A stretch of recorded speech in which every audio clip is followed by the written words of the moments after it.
చూసుకున్నట్లయితే త్వరలో వ్యవసాయం తెలంగాణలో త్వరలో వ్యవసాయ యంత్రీకరణ పథకం అయితే రాబోతూ ఉంది. ప్రభుత్వం ముమ్మర కసరత్తు అయితే చేస్తూ ఉందన్నమాట. ప్రస్తుతం వ్యవసాయంలో ప్రతి పని యంత్రంతోనే సాగుతున్న నేపథ్యంలో రాష్ట్ర ప్రభుత్వం రైతులకు శుభవార్త అయితే చెప్పింది. వ్యవసాయానికి ఉపయోగించే యంత్రాలు, పనిముట్లు ఇకపై సబ్సిడీపై అందించాలని నిర్ణయం అయితే తీసుకున్నారు.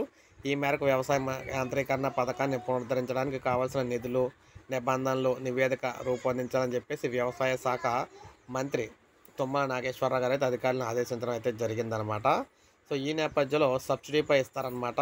వ్యవసాయ యంత్రాలు, పనిముట్లను సబ్సిడీపై అందించాలని చెప్పేసి వ్యవసాయ శాఖ అధికారి సిద్ధం అయితే చేస్తూ ఉంది. ముఖ్యంగా చూసుకున్నట్లయితే ఎటువంటి పొరపాట్లు తావివ్వకుండా పటిష్టంగా నిబంధనలు రూపొందించి రైతులకు యాసంగి సీజన్లోనే యంత్రాలు, పనిముట్లను అందజేయాలని చెప్పేసి ఆదేశించారు. ఈ నేపథ్యంలో అన్ని యంత్రాలకు సంబంధించి సబ్సిడీ అయితే ఇవ్వబోతూ ఉన్నారన్నమాట.